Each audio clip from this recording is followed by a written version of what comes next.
जय माता दी दोस्तों, हमारे YouTube चैनल में आपका हार्दिक स्वागत है। अगर आप इस चैनल पे पहली बार आए हो और पहली बार मेरी वीडियो देख रहे हो और अगर आपको मेरी वीडियो पसंद आ रही है तो आप इस चैनल को ज़रूर सब्सक्राइब करें और सब्सक्राइब बटन के साथ में जो बेल आइकन है उसको भी ज़रूर दबाएं ताकि चैनल पे जो भी जानकारी अपलोड की जाए वो आप तक तुरंत पहुंच जाए। अब बढ़ते हैं आगे, वीडियो की शुरुआत करते हैं। इस वीडियो में मैं आपको बताने वाला हूं कि आप अपने पितृ देवता को, आप अपने पितरों को एक दिन में कैसे सिद्ध कर सकते हो। जी हाँ, बिल्कुल कुछ तिथियां ऐसी होती है जिनमें एक दिवस में ही शक्ति को सिद्ध किया जा सकता है और उनको पूर्ण रूपेण सिद्ध करने के बाद आप उनसे अपने जीवन को सुखमय बनवा सकते हो। वो कैसे? एक होती है दीपावली की रात, एक होती है होली की रात। होली की रात और दीपावली की रात, ये दो ऐसी रातें होती हैं जिसमें एक दिन में सिद्धि प्राप्त की जाती है और इन सिद्धियों को प्राप्त करने के लिए लाखों करोड़ों तांत्रिक शमशान में जाते हैं सिद्धि करने के लिए। अघोरी लोग साधनाएं करते हैं, तांत्रिक लोग साधनाएं करते हैं, भगत लोग साधनाएं करते हैं। जो कोई भी व्यक्ति साधनाओं से जुड़ा हुआ है, यानी कि इस फील्ड में है, तंत्र मंत्र की फील्ड में, ये रातें उसके लिए बहुत ही ज़्यादा ज़रूरी होती हैं अगर उन्हें सिद्धि प्राप्त करनी है या किसी भी शक्ति को सिद्ध करना है।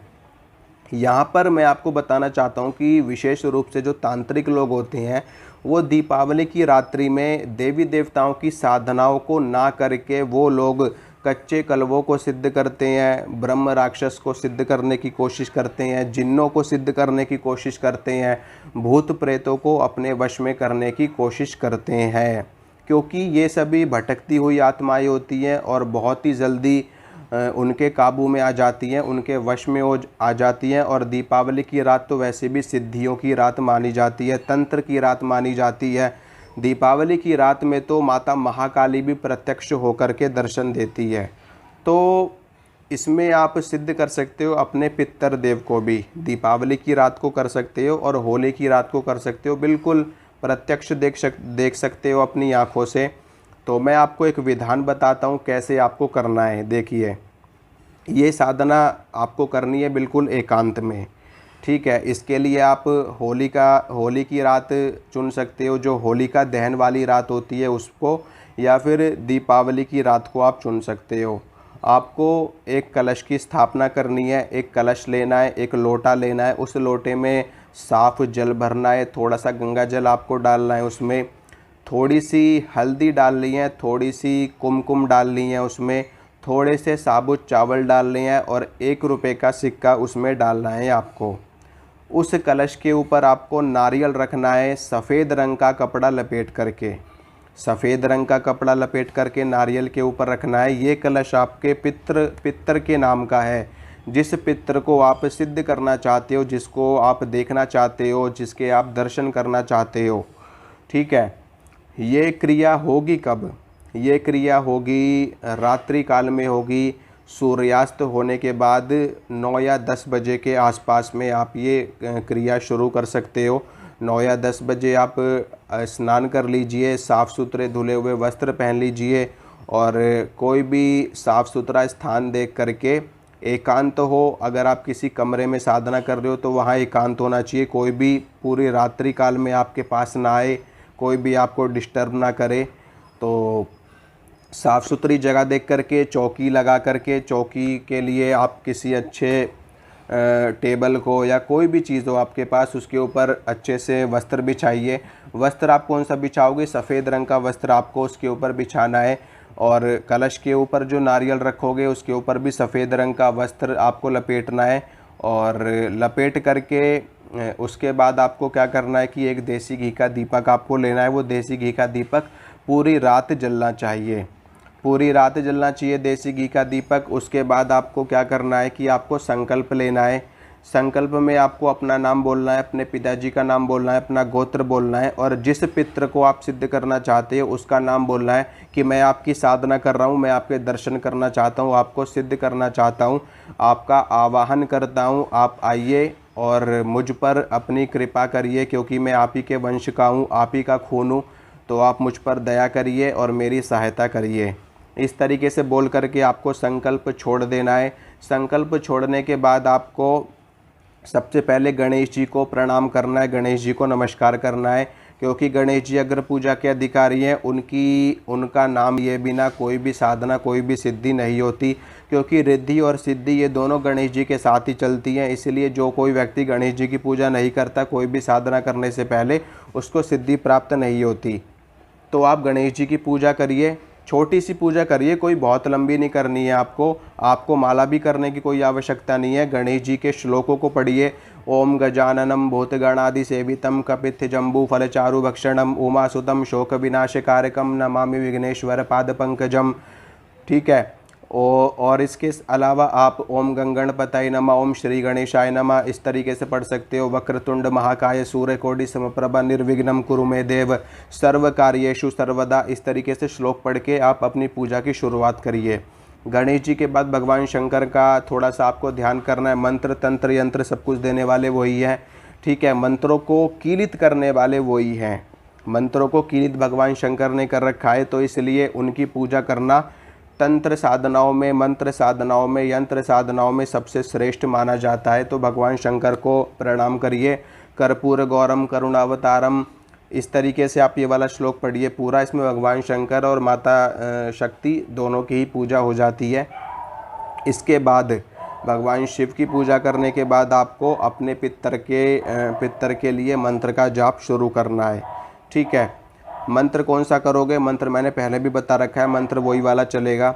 ओम श्री पितृ देवताभ्यो नमः, ओम श्री पितृ देवताभ्यो नमः, ओम श्री पितृ देवताभ्यो नमः। सामने आपको अपने उस पितर की फ़ोटो रखनी है जिसको आप प्रत्यक्ष करना चाहते हो। इस मंत्र की आपको 108 माला करनी है पूरी रात में। ठीक है। 108 माला करनी है आपको, और 108 माला करने के साथ अपने पितर को भोग प्रसाद आपको अर्पित करना है।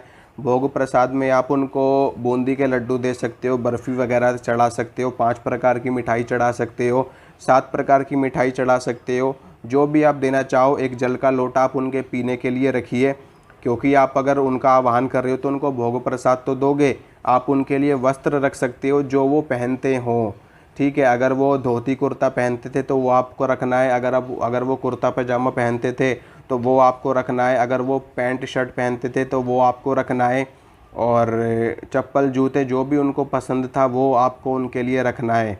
ठीक है। ये सब चीज़ें रखनी है आपको, और उनका भोग प्रसाद रखना है। और इस मंत्र का 108 माला आपको करनी है। 108 माला किससे करोगे? रुद्राक्ष की माला से करना है। इससे श्रेष्ठ माला कोई नहीं है इस दुनिया में।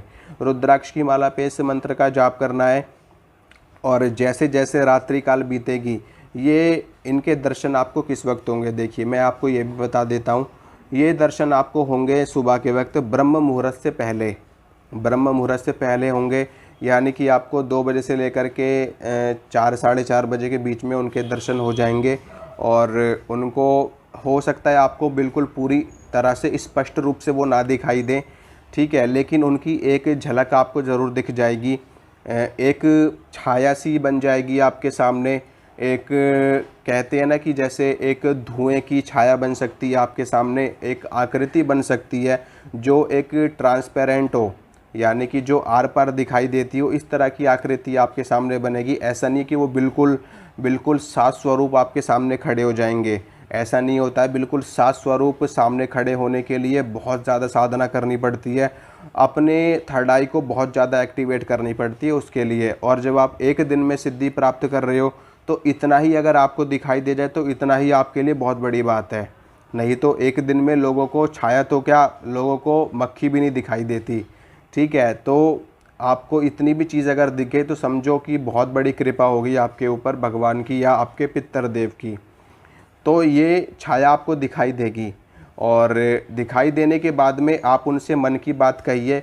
हाँ, उनकी कोई भी बात आपको नहीं सुनाई देगी, क्योंकि आपके अंदर अभी उस तरह की जागृति नहीं आई है कि आप उनकी बातों को सुन पाएँ।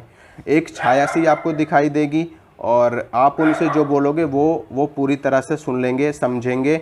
और उसके बाद में आप उनको आपकी जो भी इच्छा है, जो भी मनोकामनाएं आप उनको बोलिए, वो पूरी करेंगे।